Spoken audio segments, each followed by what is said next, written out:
Halo teman-teman, kami dari kelompok 1 kelas BKA akan menampilkan sebuah PowerPoint dan memaparkan secara lebih singkat tentang bentuk dan susunan Pancasila. Anggota kelompok kami terdiri dari yang pertama ada Sofia Zahratunisa, kedua Happy Salsa Putri Martika, ketiga Alia Arakina Nugroho, keempat Yohana Yoyang Mahuzi, dan yang kelima Firda Kamalia Zahra. Apa itu Pancasila? Pancasila merupakan dasar negara dan ideologi Indonesia yang menjadi landasan dalam pembangunan dan kehidupan berbangsa dan bernegara. Pancasila sebagai hasil berpikir ilmiah filosofi oleh para pendiri negara yang telah disusun secara logis dan sistematis dengan mengikuti kaidah-kaidah logika. Oleh karena itu, bentuk susunan Pancasila dapat disebut hierarkis piramidal dan saling mengkualifikasi. Susunan Pancasila tersusun sebagai kesatuan yang organis antar sila-silanya, sehingga memahami Pancasila tidak dapat parsial atau bagian per bagian. Akan tetapi, memahami Pancasila haruslah utuh sebagai satu kesatuan yang tidak dapat dipisahkan antar sila-silanya. Bentuk Pancasila. Bentuk Pancasila ini diartikan sebagai rumusan Pancasila sebagaimana yang tercantum dalam alinea 4 pembukaan UUD 1945. Pancasila sebagai sesuatu sistem nilai mempunyai bentuk yang mempunyai ciri-ciri sebagai berikut. Yang pertama, merupakan kesatuan yang utuh. Yang kedua, setiap unsur pembentuk Pancasila merupakan unsur mutlak yang membentuk kesatuan, bukan unsur yang komplementer atau pelengkap. Yang ketiga, sebagai satu kesatuan yang mutlak, tidak dapat ditambah atau dikurangi. Selanjutnya, susunan Pancasila.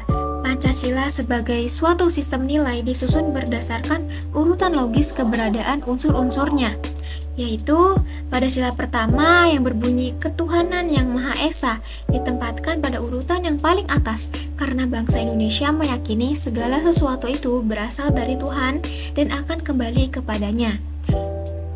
Pada sila kedua yang berbunyi kemanusiaan yang adil dan beradab ditempatkan setelah ketuhanan karena yang akan mencapai tujuan atau nilai yang didambakan adalah manusia sebagai pendukung dan pengemban nilai-nilai ketuhanan.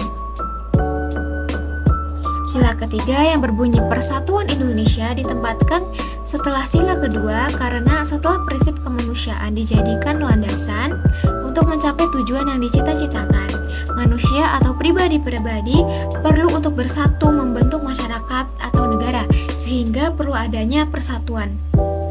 Sila keempat yang berbunyi kerakyatan yang dipimpin oleh hikmat kebijaksanaan dalam permusyawaratan dan perwakilan adalah cara-cara yang harus dilakukan ketika suatu negara ingin mengambil kebijakan.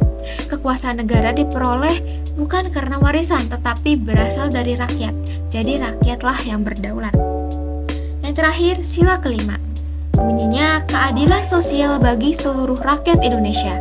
Ditempatkan pada sila paling akhir.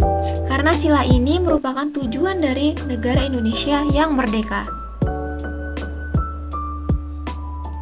Semua sila berada di dalam keseimbangan dan juga berperan dengan bobot yang sama. Akan tetapi karena masing-masing unsur mempunyai hubungan yang organis, maka sila yang di atas menjiwai sila yang berada di bawahnya.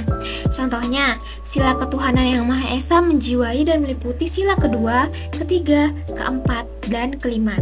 Sila kedua dijiwai oleh sila pertama dan menjiwai sila ketiga, keempat, dan kelima. Demikian seterusnya.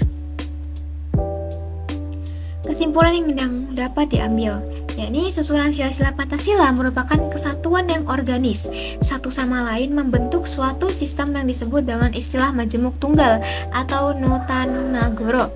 Majemuk Tunggal artinya Pancasila terdiri dari 5 sila, tetapi merupakan satu kesatuan yang berdiri sendiri secara utuh.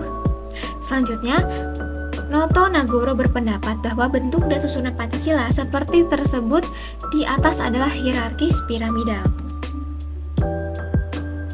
Pancasila sebagai satu kesatuan sistem nilai membawa implikasi bahwa antara sila yang satu dengan sila yang lain saling mengkualifikasi. Hal ini berarti bahwa antara sila yang satu dengan yang lain saling memberi kualitas, memberi bobot isi.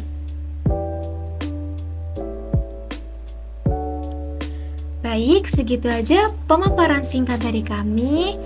Kurang lebihnya mohon dimaafkan. Terima kasih.